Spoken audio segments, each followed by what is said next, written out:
Hello, everyone. My name is Catherine Moore, and I'm the Director of Member Services at the Canadian Society for Exercise Physiology. I will be moderating today's 30-minute session.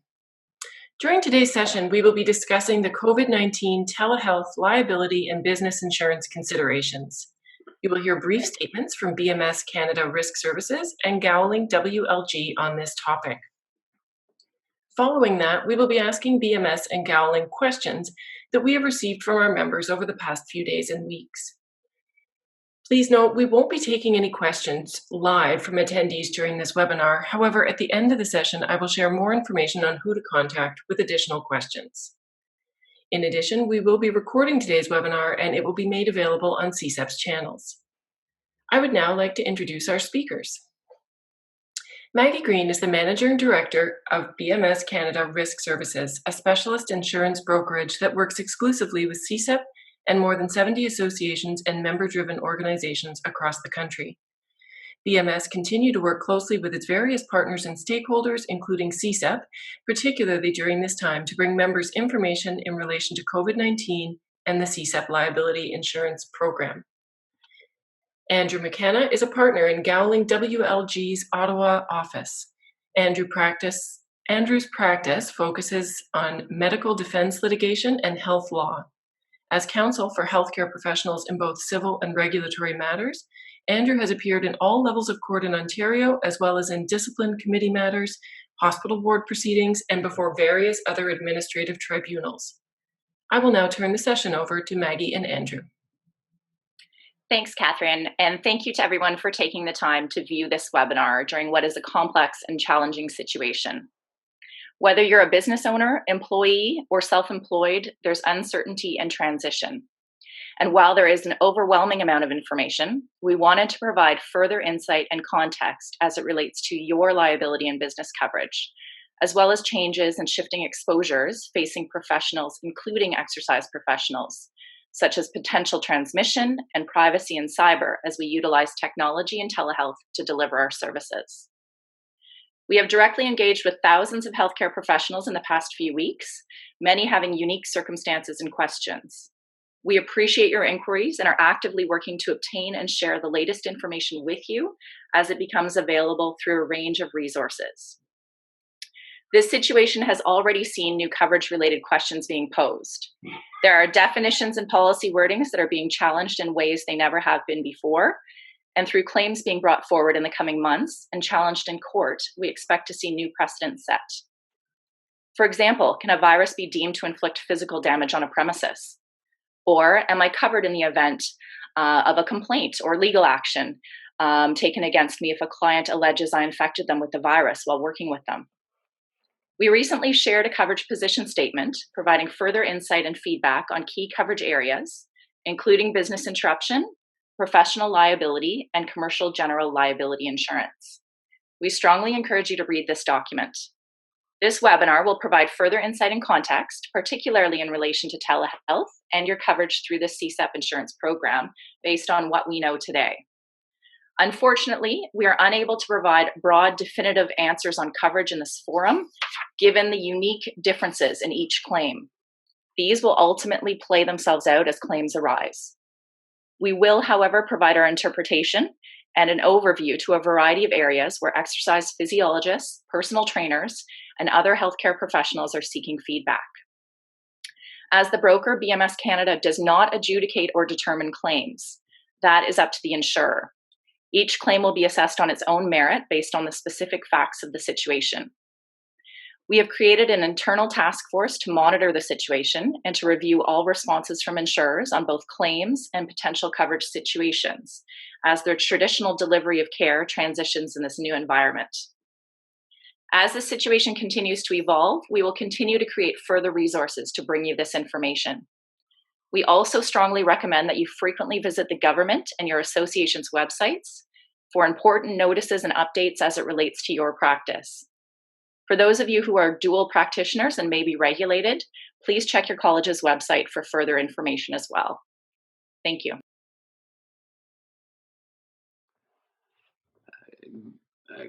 Good afternoon. It's Andrew McKenna from Gowlings, and I appreciate the opportunity to speak with you all today. As Catherine mentioned, I'm a partner at Gowling WLG, and my colleagues and I assist healthcare professionals in regulatory and civil matters. In light of the time we have today, I'm going to be focused on the issue of the provision of services through telepractice or telehealth. In light of the evolving nature of the responses to COVID-19, it is important that you make efforts to keep up to date on the latest developments. That includes reviewing the websites of the various levels of government, as well as CSEP for the most up-to-date information and guidelines. For those of you who are dual practitioners, you should also be looking to the applicable websites of your regulator. However, if you have any questions about professional liability that do not get answered today, I encourage you to reach out to our pro bono hotline. The lawyers on our team are ready and able to assist you, and we'll give you that number at the end of the webinar today. As many of you likely already know, the provision of services remotely is something that you may be in a position to offer. I would encourage you to review the telehealth training and counseling guidelines for CSEP certified members on the CSEP website. It has useful information and guidance on the use of technology in your practice.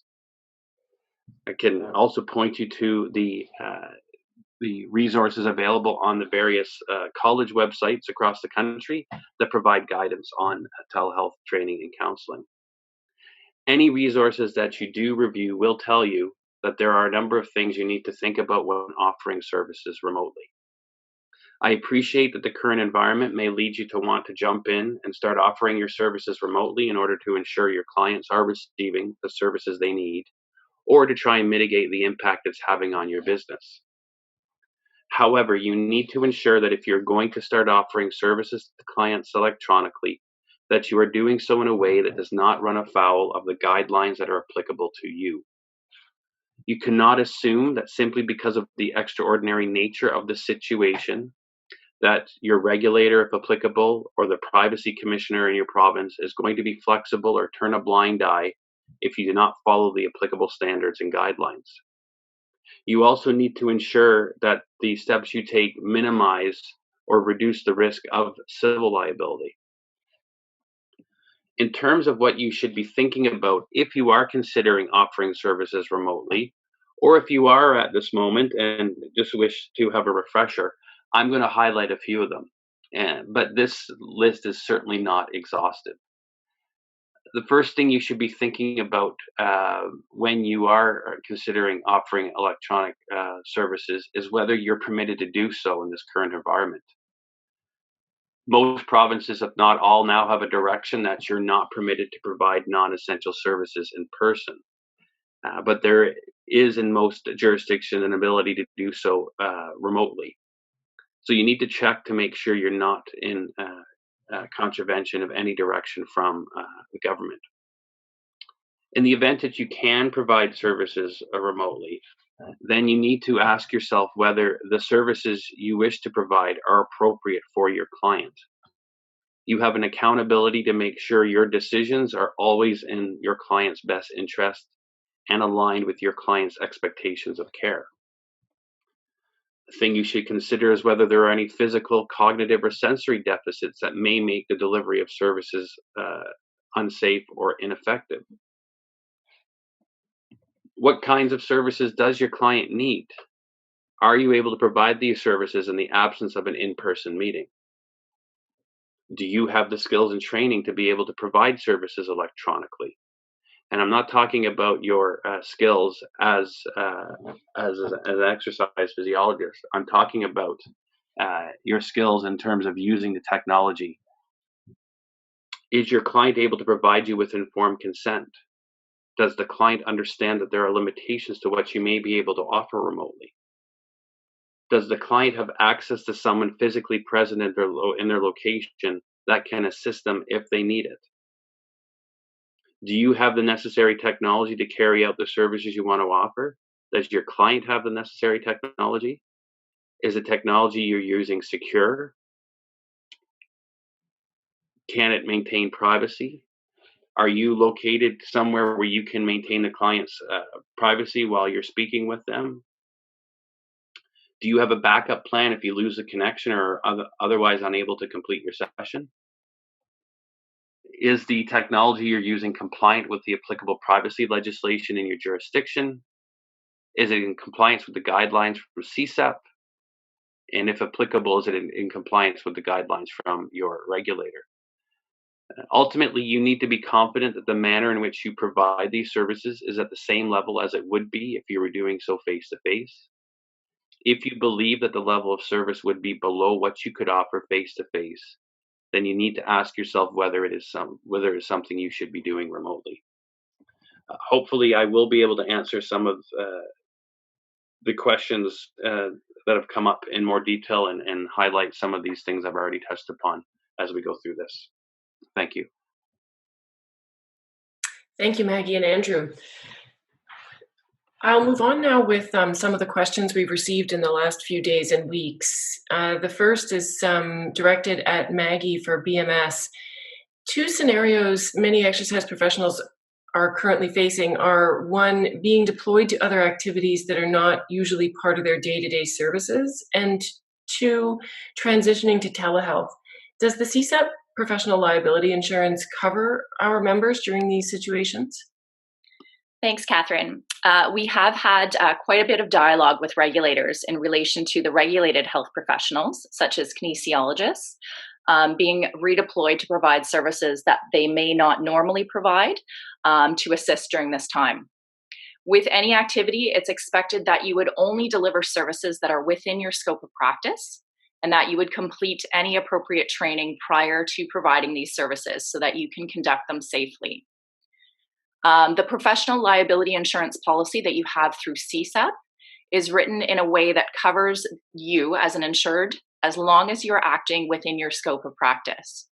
So if you are a CSEP member who has purchased the kinesiology rider on your insurance policy, this means that your policy will also extend to cover the activities that are within a registered kinesiologist's full scope of practice. To confirm whether a specific activity falls within your scope, please contact your college. And also to confirm your scope of practice as a CSEP certified personal trainer or a CSEP clinical exercise physiologist, please contact CSEP. Now, if the activity being asked of you does not fall within your professional scope of practice, your professional liability insurance policy will not respond. So you will want to seek separate insurance coverage either from your employer or elsewhere. Now, with respect to the question on telehealth, the CSEP professional liability insurance policy has no additional restrictions for exercise professionals delivering their services via telehealth to clients anywhere in Canada. You must be working within your scope of practice, and you should follow the same professional standards, including the use of appropriate pre-screening measures and informed consent forms as you would with a face-to-face interaction. As with face-to-face interactions, claims must be brought forward in Canada, and all other standard policy conditions apply.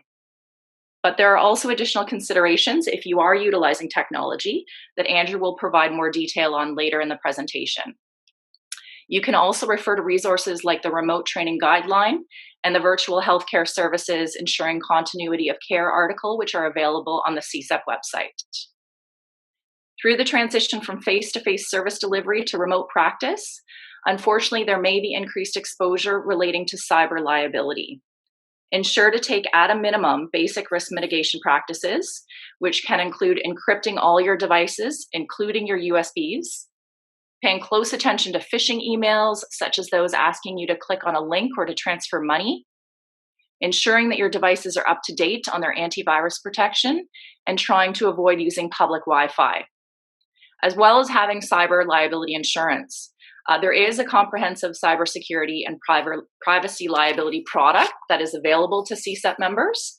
And if you would like to know more, please contact our team at BMS. Thanks, Catherine. Thank you, Maggie. The next question is for Andrew. If the client is providing services through telehealth, if the member is providing services through telehealth, what additional steps should they be taking in order to ensure that they have consent from their client? And what platforms are acceptable or recommended for telehealth? Thanks, Catherine. I'll start my comments by saying that it's good to remember that consent is a discussion. It's not sufficient just to have your client sign a form. So the advice I'm giving is in the context of ensuring you've had a discussion with your client regarding what you want to do and your use of technology to provide the services. So in addition to what you normally would review with your client when obtaining consent, you should also take additional steps. First, you need to think about how you obtain consent. Given the unexpected nature of what COVID-19 has created, it's likely you do not already have a consent in place to communicate with your client electronically. So before you communicate it all electronically, and when I say that by email, for example, you need to make sure you have consent to do so. So what we've been recommending to people is if there is an issue with respect to obtaining consent to communicate electronically, you should have a call with your client first to make sure that you can do so. You can get that verbal consent over the phone, and then once you have it, then you can go ahead and communicate with them in a different form. During that discussion, you should also cover how you can confirm their identity. And that's important to make sure that if there is information that's communicated between the two of you, which would be considered personal health information, that you've taken steps to ensure that remains protected. So a coded identification is something you can look into, which is simply using a password or a phrase that only you and your client would know to confirm that you're dealing with the person who provided you with consent previously. In your discussion, you need to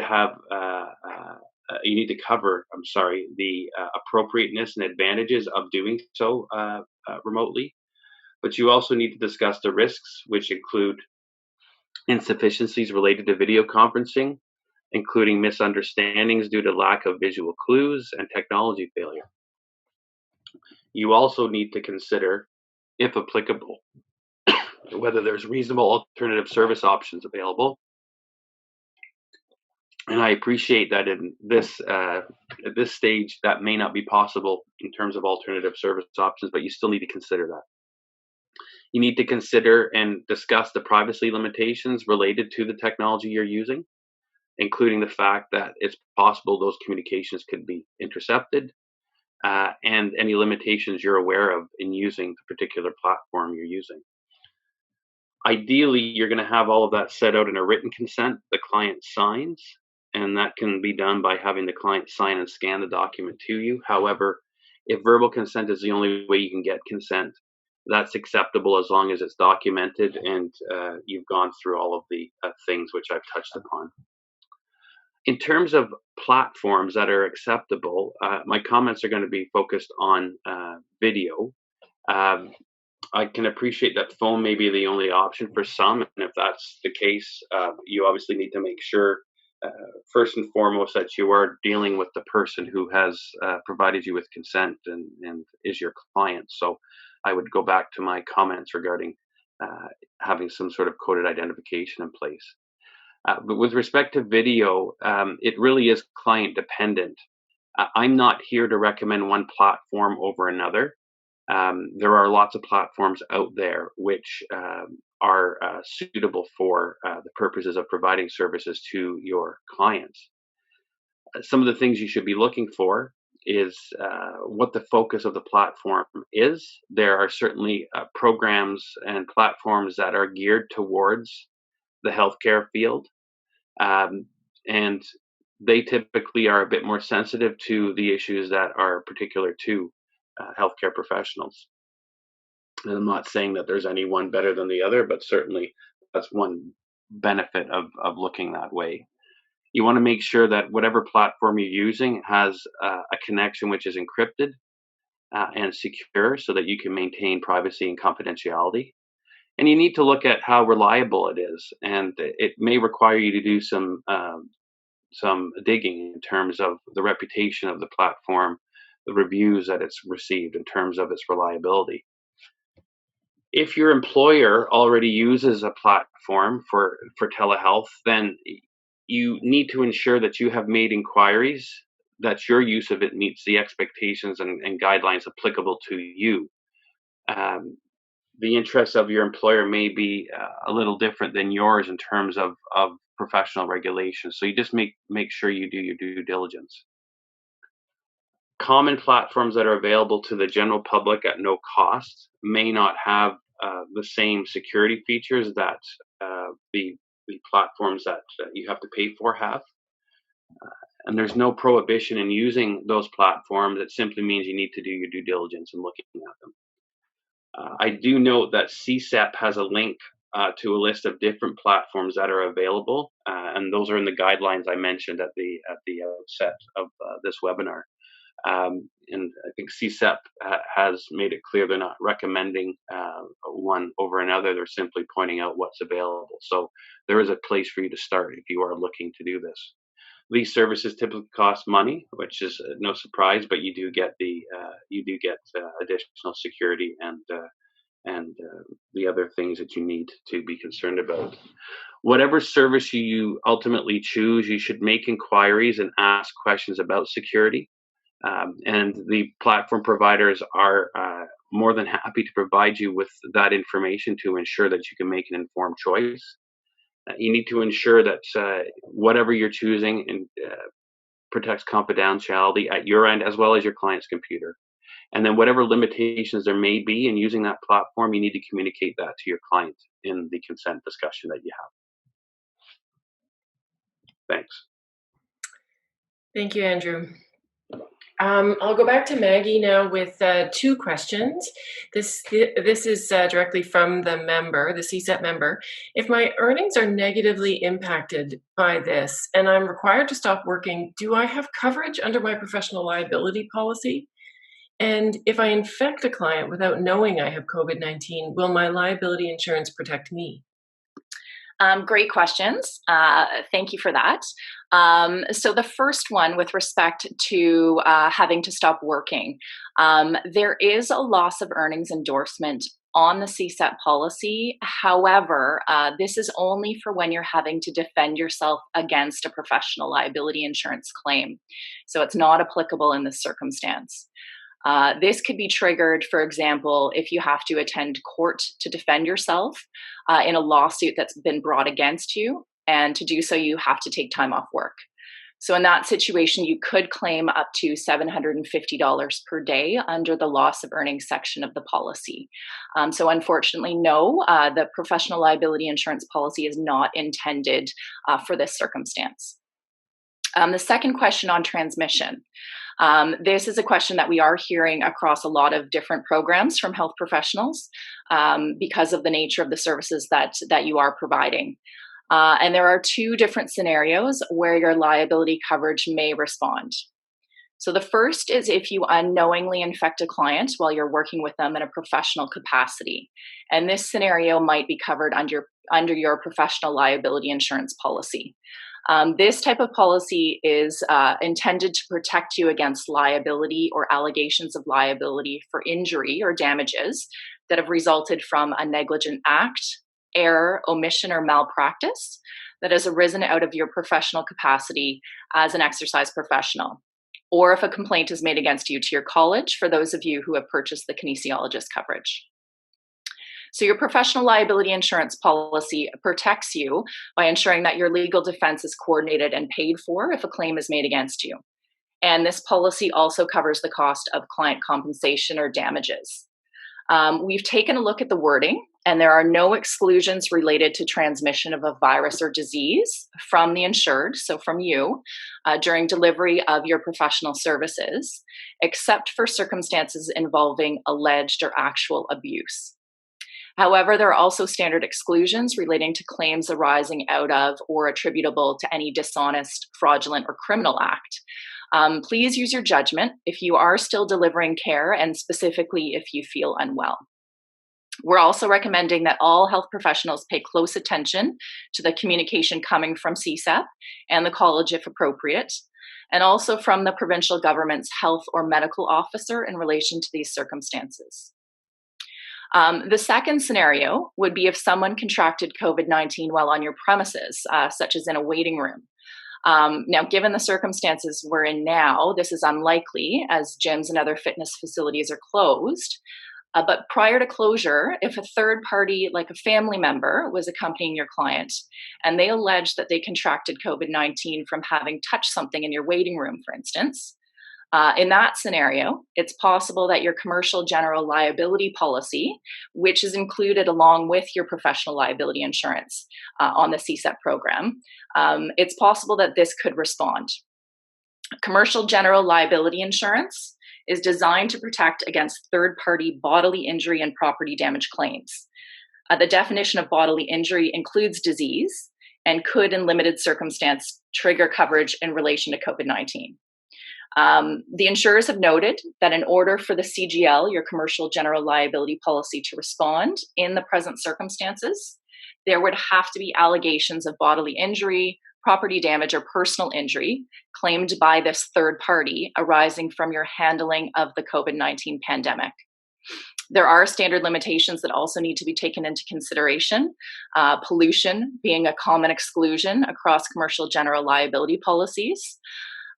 We do anticipate that this exclusion will be contested and applied to limit opportunities for coverage in relation to COVID-19, but this will have to play itself out. Thanks. Okay. Andrew, back to you. Do the certified members, do they need to record the video conferences or telephone calls? If yes, what would happen if the call dropped or they lost the video conferencing connection when providing services? Thanks, Catherine. There's no obligation that you record any session you have with a client. That's something that you need to determine on a client-by-client basis. What you do need to do is ensure that your client's record contains any copies of any communications you've had, and your notes should list any contacts that you've had with the client. So you still need to make your notes as you would if you do that, but there's no obligation to record it. Now, it's not a bad idea to record it. There may be reasons you want to record it, and if you do want to record it, you need specific consent from your client to record any video or telephone call. You need to ensure that the recording complies with the privacy legislation in your province. So you need to make sure you're meeting the expectations there. And then you need to make sure, and this flows out of the privacy legislation, you need to make sure that any recordings are secure and kept confidential, and that your client is aware of the policy that you have in place. So no obligation to do so, but if you're going to do so, just make sure you follow those additional steps. If you are on a call or on a video conference and you lose the connection, which is a possibility, and more so given how much everybody is using telephone and video conferencing these days, you need to make sure you have a plan in place prior to engaging with your client to deal with this possibility. So you need to make sure you and your client are familiar with the different features of the technology for your using. So, for example, I know some video platforms have an audio feature as well, or a telephone number you can call if you do lose the video. So you need to make sure you've discussed that and have it in place so that you can deal with it. You should also have a procedure in place, just as a follow-up on this, to deal with an emergency. So you're dealing with a client remotely and they injure themselves as they're doing an exercise. You need to have a plan in place before that to deal with that, including contact info for a qualified healthcare provider that can provide local assistance, local emergency telephone numbers, and the client's emergency contact. So just making sure you've got a plan in place to deal with anything that comes up during the session is important, and in fact is a requirement in order to mitigate your risk. Okay, thanks. Maggie, can you talk about what is business interruption coverage and what do our certified members need to be aware of if they're closing their business or gym during this period? For sure, yeah. So there are a number of items to consider and be aware of if you are a business owner and you're in this circumstance. First of all, similar to your homeowner's policy, the business property policies, including the small gym package that's available to CSEP members, they have a vacancy provision on them, and that applies after the facility has been empty for more than 30 consecutive days. So we're either just approaching that now or about to. So this means that if your premises is vacant, unoccupied, or shut down for more than 30 consecutive days, the policy will start to restrict coverage unless you've notified the insurer and updated your policy. Often this comes at additional cost. But we know that many of our clients have had to temporarily close their locations, and that there may be no end in sight right now. These closures are ongoing. We have negotiated with the insurer to have them remove this 30-day vacancy exclusion on your small gym package policy. So this means that your coverage will not be reduced, restricted, or otherwise impacted if your facility remains closed for longer than 30 days. What we are recommending is that all the pre-existing site security measures remain operational. For instance, your sprinkler protection, security and theft prevention measures, if applicable. If you can't do so, please let us know, and we will communicate this to your insurer. Some insurers are also suggesting that if your facility is closed and there has been no health or government authority advice to the contrary regarding being out in public, that you should be checking on your property every 72 hours. This will allow you to inspect and monitor for any property damage or security breaches. And you can also then take care of any housekeeping items, such as removing the trash or checking your exterior lighting, checking your heating systems, that kind of thing. Now, in relation to the business interruption or business income coverage, this is a type of coverage that's often included in commercial property insurance, such as the small gym package that you have access to through the CSEP insurance program. Now, this coverage is generally triggered when the insured property sustains direct physical loss or damage caused by a specific peril. Most commonly, this would be like a fire or a storm, and these are referred to as insured perils. So in a typical scenario, when your property suffers physical damage, your business is no longer able to operate normally, and the insurer in that circumstance will pay for loss of business income that you sustain and extra expenses that you incur during that period of time. What we're seeing now and what's less common is coverage for what businesses are facing right now, which is closure due to the spread of COVID-19. With respect to the CSEP small gym package policy, in addition for the requirement for direct physical loss or damage, the insurer has unfortunately advised that at present virus or disease is not a named peril on the policy. This is quite common. It's a common condition across the insurance industry and isn't specific to CSEP's policy. Typically, business interruption insurance only covers quantifiable physical losses. So that would be things like replacing your inventory or repairing your property. And absent that property damage piece, in this circumstance, it's not likely that coverage would be triggered in the COVID-19 scenario we're now facing.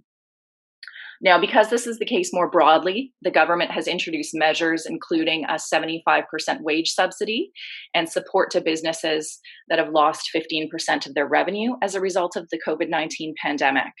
And this is something that sole proprietorships and partnerships are also eligible for under the Canada Emergency Wage Subsidy. So I encourage you to visit the government's website for further information about that. As COVID-19 is like nothing we've seen before, there will be many definitions that are found in insurance policies that people will begin to challenge. And each day there are new cases and changes to the overall situation. So we're monitoring these very closely. And as to how your insurance policies may respond, we will communicate this and advocate on your behalf to insurers. If you believe you have a claim, the information on how to submit is included within the position statement, which is available by contacting us at BMS at csep.insurance@bmsgroup.com. We will continue to share further information with you as it becomes available in the days and weeks ahead. In the meantime, if there's anything we can do for you, please don't hesitate to connect with us. Thanks. Thanks, Maggie.